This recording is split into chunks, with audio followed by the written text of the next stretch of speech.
Hello guys, welcome back to my academy. So friends, आज का जो हमारा टॉपिक है वो है गुणक का अर्थ यानी कि मीनिंग ऑफ मल्टीप्लायर। देखिए, गुणक के विचार की खोज R.F. खान ने की थी, यानी कि सबसे पहले जो गुणक शब्द है उसका प्रयोग R.F. खान ने किया था।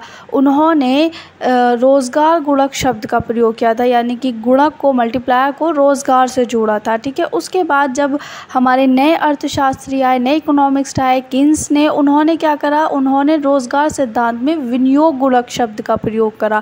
ठीक है, अब देखिए गुणक और विनियोग क्या होता है, विनियोग गुणक क्या होता है। देखिए, जब समाज में किसी चीज़ के ऊपर विनियोग किया जाता है, ठीक है, तो उससे उत्पादन और व्यय से जनता को कई गुना आय प्राप्त होती है। इसका मतलब ये है, जाहिर सी बात है, आप जब किसी भी चीज़ में इन्वेस्ट करेंगे तो उससे क्या होगा, उत्पादन होगा। ठीक है, उससे क्या होगा, जनता को कई गुना आय प्राप्त होगी। यानी कि जो आपके वर्कर्स काम कर रहे हैं आपकी फैक्ट्री में, आप जब किसी चीज़ में इन्वेस्ट करेंगे तो जाहिर सी बात है उसमें लेबर भी रखेंगे, तो उसमें क्या होगा, उन्हें कई गुना आय प्राप्त होगी। ठीक है, ये आय प्रारंभिक विनियोग की तुलना में जितनी अधिक होती है, यानी कि जितना आप इन्वेस्ट कर रहे हैं उसके बदले में जितना आपको प्रॉफिट आ रहा है, जैसे कि आपने 100 रुपये का इन्वेस्ट किया, आपको 200-300 रुपये का उसका प्रॉफिट मिला, तो इसे क्या कहेंगे, उसी को ही गुणक कहते हैं।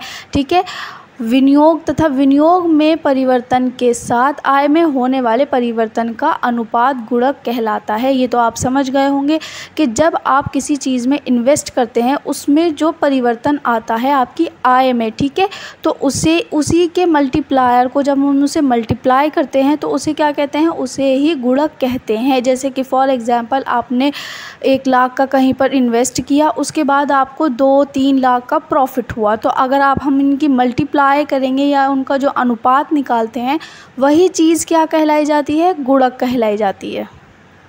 चलिए देखिए, ये अब आता है हमारे गुणक का फॉर्मूला। जो किन्स हैं उन्होंने निवेश गुणक को के नाम से पुकारा है। ठीक है, और ये जो ट्राइंगल है हम इसे बोलते हैं डेल्टा, डेल्टा वाई और डेल्टा आई। डेल्टा का मतलब होता है जब भी हम किसी भी संख्या में चेंज आता है तो हम उसे संख्या के उस वर्ड के आगे ये शब्द डेल्टा लगाते हैं। जैसे कि डेल्टा वाई का मतलब होता है कि हमारी आय में कितना परिवर्तन हुआ है, और डेल्टा आई का मतलब होता है कि हमारे इन्वेस्टमेंट में कितना परिवर्तन है, मतलब कि जो हमने इन्वेस्ट किया है उससे डेल्टा वाई में कितना कितना परिवर्तन हुआ है। ठीक है, जितना आप इन्वेस्ट करते हैं उतना डेल्टा आई के नीचे लिख दीजिए, फिर इन्वेस्ट करने से जितने आपको आय प्राप्त होती है, ठीक है, जितनी आपकी आय में चेंज आता है उसे आप डेल्टा वाई में लिख दीजिए। उसके बाद जो आपका मल्टीप्लायर आता है वही आपका के आता है, यानी कि वही आपका गुणक आएगा। ठीक है, अब आ जाते हैं हम निवेश गुणक की मान्यता, यानी कि इसके कुछ अजम्पशंस होते हैं। जैसे कि फॉर एग्ज़ाम्पल देखिए, प्रारंभिक विनियोग के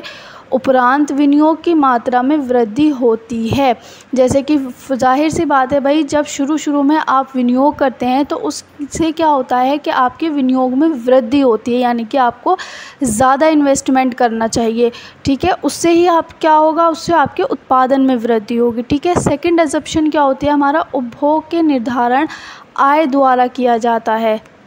ठीक है, इसका मतलब ये है कि आपके पास जितनी आय होगी उसके ही द्वारा आप उपभोग करेंगे। जाहिर सी बात है, जब आपकी इनकम मान लीजिए 5000 है, उसके अकॉर्डिंग ही तो आप उपभोग करेंगे, उसके अकॉर्डिंग ही तो आप चीज़ों को ख़रीदेंगे। तो इसीलिए उपभोग का निर्धारण जो होता है वो आय द्वारा किया जाता है। जितनी आपकी आय होगी, जितनी आपकी इनकम होगी, उतना ही आपका उपभोग होगा।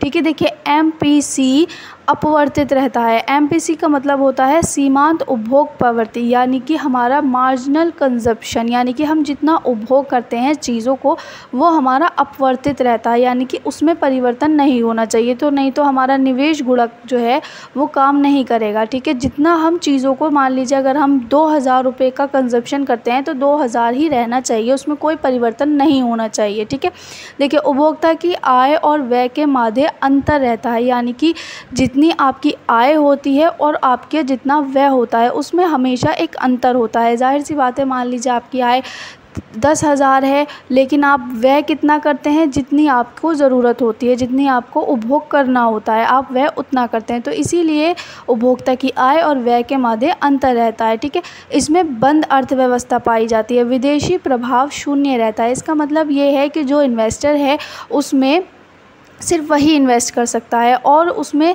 ये सिर्फ एक बंद अर्थव्यवस्था होती है, इसमें किसी का कोई दखल नहीं होता है।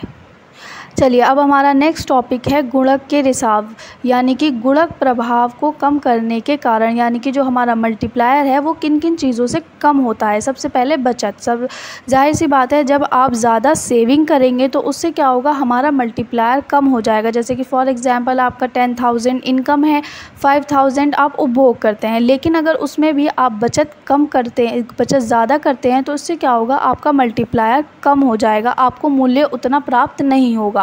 ठीक है। तो दूसरा पॉइंट है हमारा कीमतों में वृद्धि। जब जाहिर सी बात है कीमत ज़्यादा बढ़ जाएंगी तो आपको क्या करना पड़ेगा, खर्च ज़्यादा करना पड़ेगा, उपभोग मतलब वस्तुओं के उपभोग पर, चीज़ों पर पैसे ज़्यादा देने पड़ेंगे। इससे क्या होगा, आपकी इनकम कम हो जाएगी और उससे क्या होगा, गुणक पर प्रभाव पड़ेगा। तीसरी चीज़ होती है कर, यानी कि टैक्स। जाहिर सी बात है, अब हमें जब हम ज़्यादा कर देंगे, हम वहाँ ज़्यादा पैसे दे देंगे तो क्या होगा, इससे भी हमारा गुणक कम हो जाएगा, हमारे इन्वेस्टमेंट में कमी आ जाएगी और उससे गुणक में कमी आ जाएगी। ठीक है। चौथी चीज़ है हमारा पुरानी प्रतिभूतियों का क्रय। इसका मतलब ये होता है कि कभी कभी ऐसा होता है हम पुरानी चीज़ों पर व्यय कर देते हैं, यानी कि पुरानी चीज़ों पर इन्वेस्ट कर देते हैं नई चीज़ों के बजाय। इससे भी क्या होता है, हमारा गुणक कम हो जाता है। पांचवी चीज़ है हमारा भुगतान।